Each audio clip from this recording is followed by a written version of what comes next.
Hello and welcome back to State of the Division, this time bringing you UFC 315. And in the return to Canada, the UFC brings us an overall generally mediocre card. I don't want to undersell this card because it still does have two interesting title fights. Barriault Maddalena looks to be interesting on paper. You have Shevchenko Fiorot, which looks to be one of the better fights of the night. You have some interesting fighters throughout. Jose Aldo fights an up-and-comer, St. Denis. I like seeing him on a card. He's been fun to watch. Andrade versus Jasudaviicius. All together interesting. You have up-and-comers like Stirling and Erslan, who look to be interesting fights. I don't have exactly high hopes for this card, having done my write-up and everything, but in the end, I think it's a card that can deliver some interesting moments and interesting things. All that being said, we're going to jump right into the housekeeping and the butcher's bill. Starting with housekeeping, I went 9-4 in the last card, improving my record to 30-16-1. It could have been better, but I refuse to give up on Jim Miller and will likely be picking him to win for the foreseeable future. And for the butcher's bill, it's a little confusing here, but Burns and Morales are no longer on the card. No one was injured, the fight is not cancelled, but it was moved to the main event of the May 17th fight night. Gavin Tucker is no longer facing Yeong Lee on this card. Yeong Lee's opponent is now Wildcat Santos. And Joel Alvarez is no longer facing Benoit St. Denis. St. Denis now faces Prepolec in his fight, a late-minute replacement there. With that, I'm not sure what happened to the bout order. Originally, St. Denis was supposed to open up the main card. I do not know if he's still in that position or if they moved him down. I have left him in that position, so if it's wrong, I wrote this before I knew the order of fights. But either way, kicking us off, we have 14-4 Brad Superman Katona squaring off against 11-2-0 Bekzat the Turban Warrior Almakhan. Almakhan is 6 years younger, 1 inch taller, with 4 inches of reach, also going his way. Katona comes into this as a grinder who seems to like using the ground game to slow the fight down and let himself build these striking leads. However, he has had limited effectiveness in the UFC, going 4-4-8 so far. But with some of those wins, I do have to mention he has no landed takedowns, instead managing to get the nod with the striking. So we're going to start with the striking. He works a 4-8-4 to a 4-7-3, which is the grappler standard. It's effective enough in most cases, though he has been handily outstruck in outliers, 105-64 against Garrett Armfield. He hasn't been finished though, which is solid, but his losses are not exactly a close contest. His ground game sits at 1.88, which is good, but the problem is that it has been matched or just beat on the ground. His fight against John Matsumoto had him lead 3-1 in takedowns, but in terms of control time, it was 3 minutes to 2, with most of the time coming in the third round. Now, Almakhan only has one UFC fight as a loss against Umar Nurmagomedov, and it was not close. But in his career, he has very much been a finisher. 9 career KO wins, with the majority coming later in the fight, showing that he has the ability to make it into later rounds and pull his opponent into that deep end. Obviously, it seems like he struggled with the ground game in his debut, being taken down 5 times for 11 minutes of control time, and in turn, he wasn't able to do much. Did have a knockdown that fight, but I'm not inclined to put much weight into it after he was controlled for 11 minutes. Vegas gets the nod to Almakhan here, and admittedly, I'm torn. Both fighters have struggled in the UFC so far, 4-8 and opening with a loss. But I think I'm going to roll with Vegas here and go with Almakhan. In part, it's just following Vegas. They tend to be right about this stuff. But on the other hand, it's just how Katona has been beaten.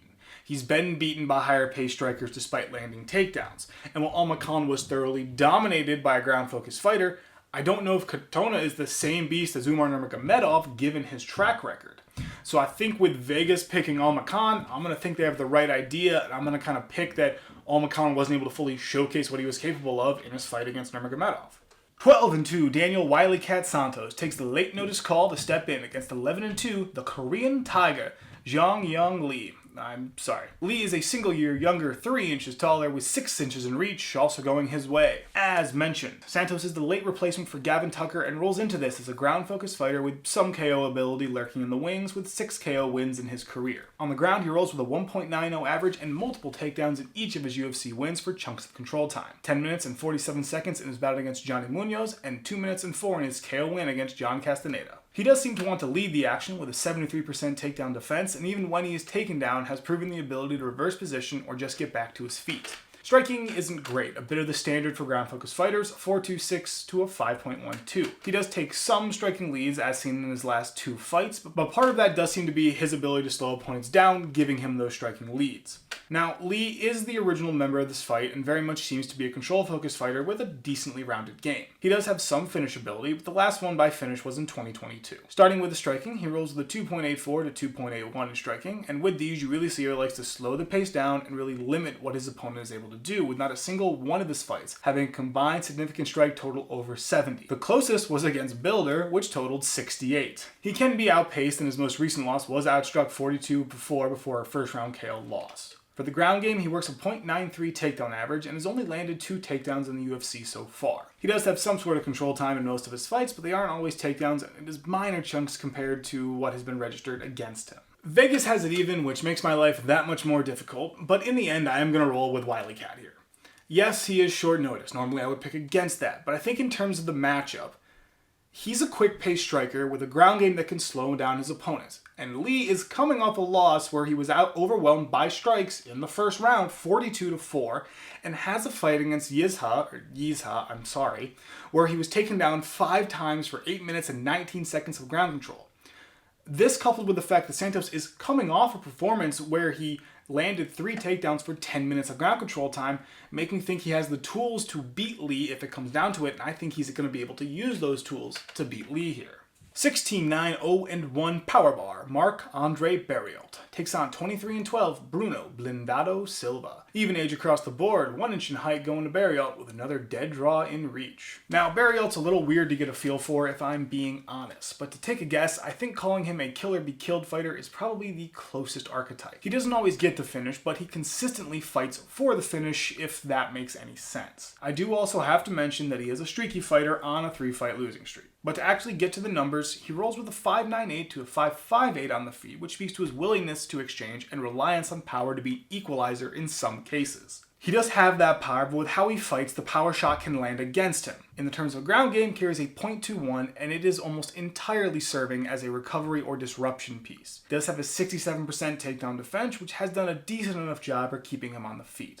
Silva is similar, but more of a killer bee decision type of fighter, where he isn't finished as often, but the lead and flow of fight can be stripped away from him. Looking at the ground game, he works a .78 takedown average with the tendency to stack the takedowns when he lands them. That being mentioned, he only has landed takedowns in one of his last 3 fights, and that one was in 2023. He does shine a little more on the feet with some serious KO power and the ability to work quick in the fights. However, the actual numbers do highlight his recent struggles, 3.85 to 5.28, really highlighting how he has recently been outpaced by his opponents. And while his toughness has kept him in the fight, he hasn't been able to muster the offense to really come back. Vegas gives another narrow nod here, and it goes to Barriault, and I guess I'm going to agree.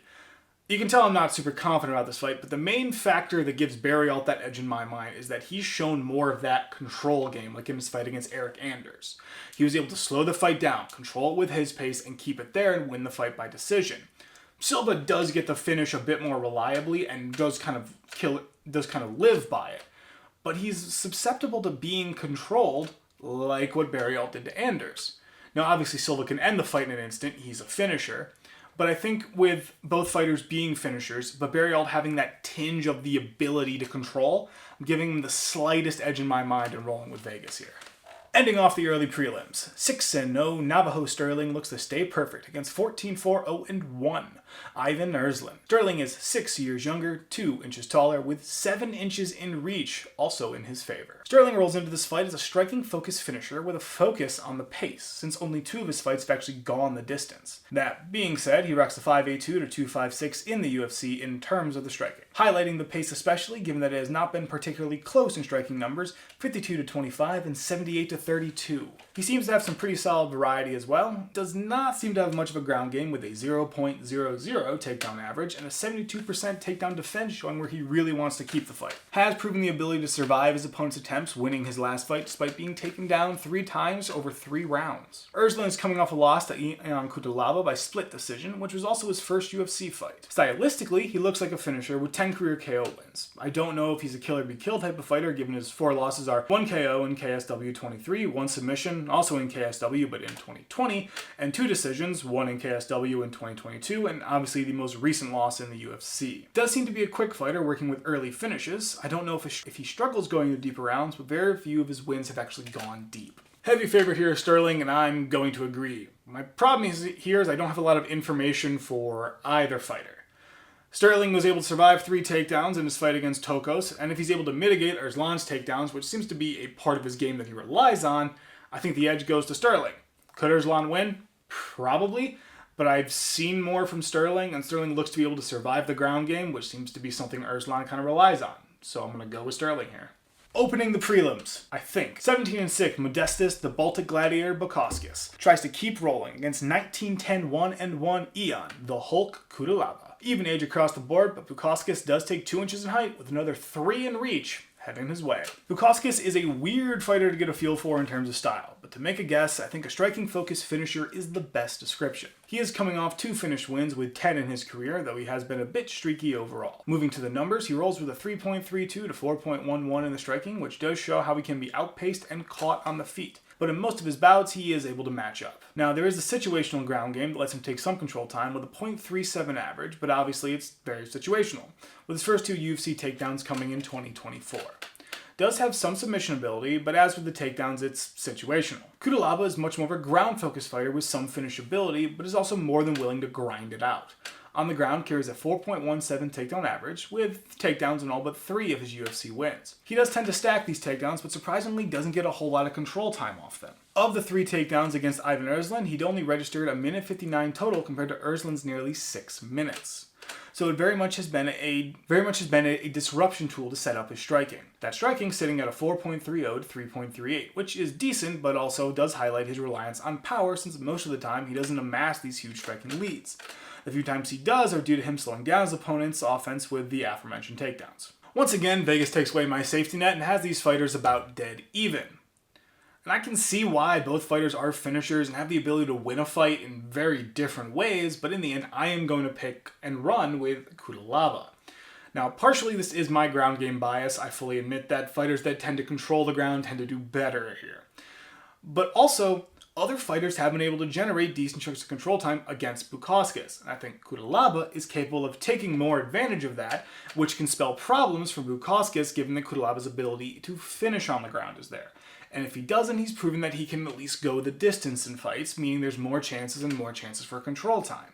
So in the end, I am going to roll with Cutleaba. 26-13, Jessica Bateastaka Andrade looks for the win against 13-3 Jasmine Jasudaviicius. Andrade is 3 years younger, 5 or 6 inches shorter, with another 6 in reach going to Jasudaviicius. Andrade is a finisher with some really solid striking, backed up with a threatening ground game, if not slightly inconsistent. Looking at the ground first, she rolls with a 2.23 takedown average with some inconsistent deployments. By that I mean she only has 1 landed takedown in her last 3 fights. Does have a history of racking up mass quantities of takedowns, taking control time and limiting offense, but recently has been getting the smaller chunks of control time off of single takedowns or getting it without landed takedowns. There is a submission game there as well, though it is slightly inconsistent and seems to be a bit more defensive. Striking seems to be the big highlight, 6.44 to 5.51, highlighting her ability to push pace and keep ahead of her opponents. She can be caught and has lost 5 total times by KO, albeit 2 of her last 4 losses were by submission. Jasudaviicius is much more of a ground-focused grinder with an emphasis on slowing her opponents down and keeping the fight where she wants it. Now standing there, she carries a 2.55 takedown average with multiple takedowns in all but 1 of her UFC wins. With that are large chunks of control time, which also serve the benefit of limiting any of the offense her opponents try to mount. Slowing that offense down gives her the major lead in points when it goes to decisions. She does have grappler standard striking at 3.71 to 3.67 on the feet,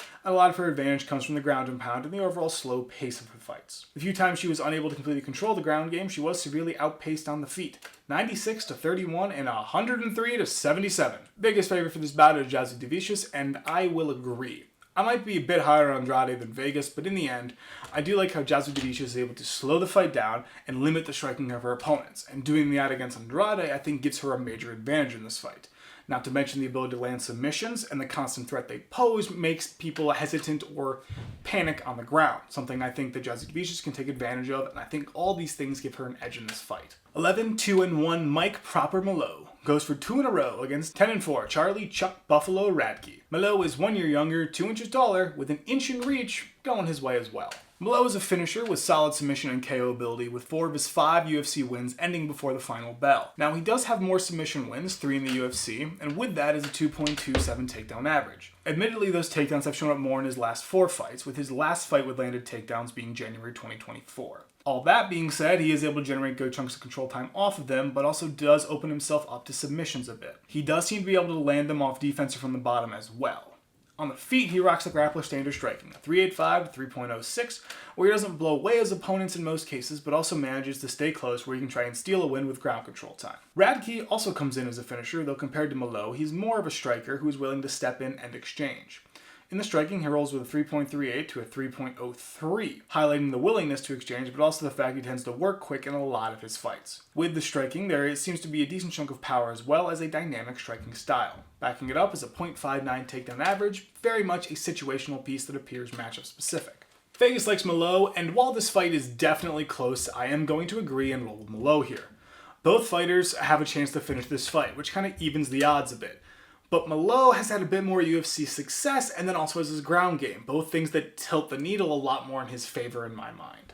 Taking us into the main card, I think 13-3-0-1 God of War Benoit St takes on the late replacement 18-8 Kyle Killshot Prepolec in his UFC return. St Denis is 6 years younger, 1 inch taller, with 3 inches in reach, also going his way. St Denis is without a doubt a killer-be-killed fighter with a dangerous amount of power lurking in his hands, backed up with a competent ground game. Now, he is on a 2-fight losing streak against Dustin Poirier, a fight he honestly led through the first round, and Renato Moicano. But to actually look at the numbers, he pulls a 5.17 to a 4.98 in the striking, exemplifying that killer-be-killed style and how often he's able to pull on power. Does have a fairly varied and explosive style that lets him constantly threaten his opponent in different ways. But moving on to that competent ground game at 3.97 with the ability to take massive chunks of control time when he lands. In his bout against Dustin Poirier, he landed 3 takedowns for 4 minutes and 53 seconds across the 7 minutes and 30 seconds of fight time. Obviously, in turn, he did lose that fight by KO, but with any killer-be-killed fighter, that's a standard problem you have to kind of look out for. Prepolec is the week of late replacement that made me rewrite this segment. Stylistically, he's a killer-be decision fighter with 10 KO wins, with his last 4 fights being 3 KO wins and 1 decision loss. Striking does seem to be fairly dynamic, with several head kick KOs being listed on his record. He did seem to struggle with takedowns in his last UFC fight, but that was also 6 years ago, so he might have been able to improve or better that aspect of his game. Vegas takes St Denis by 1.5 miles, and at the time of writing, that means minus 12,000.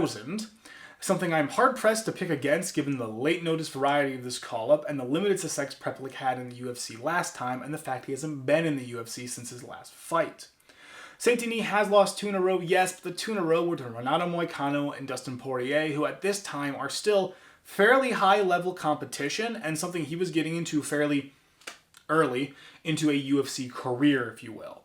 Now, Prepolec could win. I think he has the ability to. Killer-be-killed fighters always do. But I think St Denis simply has more tools in his bag and has shown me better performances that I'm more than willing to give him the nod over Prepolec. 16-4-1 Alexa Grasso squares up with 18-5-1 Natalia Silva. Silva is 3 years younger with either a dead draw in height or 1 inch in favor of Grasso, with reach being a definite inch in favor of Grasso. Grasso comes into this fight as very much a control-focused grinder who excels in finding ways to dictate the pace of a fight. A great example of this is seen in her striking, where she carries a 4.19 to 3.69, which shows that she can strike at a high pace but will almost always stay close with her opponent. Backing that all up is her ground game, which does sit at a 0.44 but doesn't tell the full story. She can shoot and land takedowns, but is more than able to reverse position or play off the back and take control time in turn. This does let her make up for the few times she is outstruck by sinking in control time for the decision win. There is some sneaky submission ability, with her win over Shevchenko being a come-from-behind submission. These are more outliers in her game, with the majority of fights going to the judges, but it is a tool in the bag worth noting. Silva is more of a striking-focused grinder, who racks the totals up while avoiding the damage coming back her way. As such, she works a 5.19 to 2.35, highlighting the pace and ability to avoid the damage coming back at her. She does seem to have a fairly explosive power, though the KOs are a little infrequent, with her only UFC KO coming in 2022 with 5 career total. She does have 7 submission wins, but given that she has 2 landed takedowns in her UFC career, and those were in 2022, I think I'm fair in guessing that she makes very good use of the 91% takedown defense to keep the fight standing. Also, she's more than skilled enough to survive and get back on her feet. Silva is the Vegas favorite here, and I wrote Decide Live, and I don't know why I wrote that, but deciding live, I'm going to follow Vegas and go with Silva. I'm playing it up a little bit, but honestly, I am kind of agonizing over this fight. Because part of me really wants to pick Grasso. But we've seen Grasso get, I don't want to say thoroughly outclassed, but beat on the feet badly. that she has to come from behind with the submissions and come up from behind with the ground time. Something Silva's done a good job at preventing those come from behind wins, but at the same time, Grasso can do it, and Grasso's proven the ability that if she gets you early on the ground, she can maul you in the early rounds and make you fight from behind. And that's something Silva can fall for. So I'm going to pick Silva on her takedown defense, on her previous success against ground-focused fighters, ability to keep the fight where she wants it, and either get to the judges and get their nod with the striking or the damage dealt over Grasso's ability to rack the control time up. This is a really close fight, I think, but I am going to roll with Silva in the end. 32-9, Jose Jr. Aldo looks for another notch on the belt against 12-2, Zahahb. Zahahb is 1 year younger at 37, 1 inch taller, with Aldo taking back 2 inches in reach. Now, Aldo is Aldo, and fundamentally that sums up the breakdown, but to actually justify my time spent on this, Aldo is a remarkably solid fighter. He works very well on the feet and dictates the pace to a good extent. Now, the numbers sit at 3.62 to 3.72, showing how he's able to hang in there with his opponents and keep the pace most of the time. That pace is generally a little slower, not that he can't push it, but generally he sits back a little slower and keeps his opponent around him. In turn, he does excel in finding ways to generate control time against the cage without takedown. Looking at the ground, he rocks a .49 average on takedowns, but very much it serves as disruption over a consistent piece of his game. The finish power is a little gone with the last one over 6 years ago. Now, Zahahb is similar in style with a focus on the striking and controlling the flow of a fight, albeit his pace is much faster, a 4.06 to 4.06. What does show is he's able to push this higher pace, and even if he can be matched, doesn't deter him as he's able to keep pushing ahead. He does have the ability to KO his opponent, but once again, last one happened in 2023. And with an average of 0.16 on takedowns, I'm not so confident that it is all involved in this traditional game plan. Aldo gets the nod here, and as much as it pains me, I'm going to disagree. My reasoning might be wrong, probably is wrong, but I guess I sort of see this very much lighter shade of Mario Batista here. I feel that Zahahb has the ability to push a quick enough pace that Aldo's going to have to try to make it up, and he's going to be able to, I think he has a chance to avoid the worst of Aldo's control game. Looking at the Batista fight, Batista had the 10 minutes of control time there. And I think Zahahb, he's not going to have the control time, but I think he has the ability to avoid Aldo controlling him as much, kind of hang back and work that pace that he likes to throw. Obviously, I think Aldo has a good chance to win this. He does with his skill, experience, and insert 8 other things here. But I just think in this matchup, Zahahb has the tools to win this fight. And I think he's going to be able to use them to do just enough to get the judge's nod, if you get what I'm saying. For the women's flyweight title, 24-4-1 Valentina Bullet Shevchenko looks to stop the streaking 12-1 Manon the Beast Fiorot. Fiorot is 2 years younger, 2 inches taller, with a single inch of reach going to Shevchenko. Shevchenko is a fighter with a seriously well-rounded game, lets her apply constant pressure and exploit any weaknesses her opponent may show. Looking at her striking first, she works a 3.16 to 2.0 flat, showing a very controlled style and ability to stand in exchange if it comes down to it. Worth mentioning is the rather varied style coupled with her finishing power that's always lurking around the corner, though her last KO win did come in 2021. This is all backed up by her ground game, a 2.74 average, and a consistent presence in all but one of her UFC fights. Does tend to stack them in those fights, using them for disruption and to set up some ground and pound. Can be beat on the ground and has been taken down a handful of times where her opponent was able to take back control for the win. I do think those can be considered more so outliers given the rest of her body of work, but even then it has to be acknowledged. Fiorot is the hot hand here, riding an undefeated streak in the UFC and is a striking focused grinder that can outpace or grit out tight wins over her opponents. Starting with the striking, she works a 6.26 to 3.77, highlighting both the quick pace she likes to work with, but also how she's able to mostly avoid damage coming back her way. She has shown flashes of KO power early in the UFC, but that was in 2021. Does have a 1.17 takedown average, with it showing up somewhat consistently for chunks of control time, more importantly for her disruption, plus making an opponent scramble to try and get back, opening themselves up for damage. Obviously, she prefers to stay standing with a 93% takedown defense. Vegas gives the narrowest of nods to Fiorot here. And I think I'm going to disagree, and deciding live, I'm going to run with Shevchenko here. My reasoning for picking Shevchenko really comes down to the rounded nature of her game. I'm not discounting that Fiorot can win. She has the striking acumen, she's the hot hand, and trust me, that matters in the UFC. And she really has the skill set to win. But Shevchenko has been there, Shevchenko has done that. She's gone through wars, and she has the experience. Experience I think she's going to be able to utilize to give her an edge in this fight. Not to mention that she has a good enough ground game that I think can catch Fiorot once or twice. And taking 1 or 2 rounds can be a deciding factor in this fight. I just think Shevchenko has a deep enough tool bag that can catch Fiorot where she's not ready for it. Could Fiorot win this fight easily? Yes, but I'm just thinking that Shevchenko's tool bag is going to be the big decider in this fight for who wins. For the welterweight title and the main event of UFC 315. 24-3-0-1, Belal, remember the name Muhammad, looks for his first defense against 17-2 Jack Della Maddalena. Maddalena is 8 years younger, with either 1 inch of height or dead even across the board, with 1 inch in reach, definitely going to Maddalena. Belal Muhammad is a decently rounded fighter with a heavy focus on the ground and control game, all with some solid striking backing it up. Bit of a basic description, but I think you can honestly describe Belal as someone who just does the basics incredibly well. To actually take a look into the numbers, he rolls with a 2.28 in the takedown average with the ability to stack them, with 9 landed in his last fight and a consistent presence across his fights. I mean, only 3 of his last 10 wins don't have a landed takedown, though in those fights he was able to almost completely shut down his opponent's takedown game in turn. Now, despite the ability to land and control the ground very well, he's not one for submissions. Shifting gears to the striking, he carries a 4.39 to 3.48, which is decent and does show his ability to occasionally push his pace and outpace the opponent. Against Burns, he was able to lead 132 to 81. But oftentimes he can just take a decent lead by slowing his opponent down with the takedowns. Maddalena is a very different fighter. Stylistically, much more of a focus on the finish and quick pace striking. On the feet, working a 6.74 to 4.27, showing his tendency to push that pace and work quick. He does have some finishing touch, with 4 of his 8 UFC wins coming by KO TKO, and with that, 3 of them came in the first, with another submission win coming in the first as well. He can be matched on the feet, as seen with the split decision win over Kevin Holland. With the ground, he only carries a 0.21 and really doesn't want to go to the ground all that often. Only 1 landed takedown in the UFC, and he has struggled against fighters capable of shooting and landing. Taken down 3 times by Basel Hafez and controlled for 6 minutes, and taken down 7 times by Burns for 5 minutes of ground control. The favor here is Belal, and I will be agreeing. To give Maddalena his flowers, he has a shot given the finishability and a quick pace that can catch people off guard. But Belal has faced finishers, he's faced danger strikers, and he's found ways to win. I'm really picking him because of his ability to slow it down and limit his opponent's offense.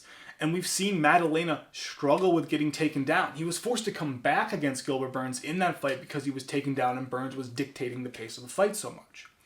If he wants to win, he's going to have to basically keep Belal standing, not end up on his back, and basically force him into a fist fight that he's not able to match pace for. The problem is Belal's able to match up really well with strikers. He's able to endure a lot of punishment, land shots, and then get you in a situation where he can bring his control game out, slow the fight down, and put it where he wants to be. I said he does the basics really well, and that's really what he does. You're going to have to come in with a well-rounded game and the ability to shut down his ground game and then don't get caught on the feet, because he's going to put pressure on you in both areas. He can land a power shot and stun you, and then he'll take you down, or he'll shoot a takedown and force you to defend that and give up a position. He's really dangerous in that way, and I don't know if Maddalena has the box of skills, if you will, to overcome Belal there. So in the end, I'm going to pick Belal to win his first title defense. And there you have it, UFC 315. Overall, an okay card, like I said. I think those 2 title fights are carrying a lot of weight. You have some interesting contender bouts, I think. I still like watching St. Denis fight. I still like watching Jose Aldo. But I really don't think those 2 title fights are carrying a lot of weight. I think the Grasso fight looks to be interesting. I think we'll see something come of that. Probably a contender out of the winner of that fight. I think throughout the card, you have a few guys that are looking to push to that next level in the UFC to kind of put their name out there more. I think the results of this card are going to be a lot of fun, but being brutally honest, I'm not completely sold on this card.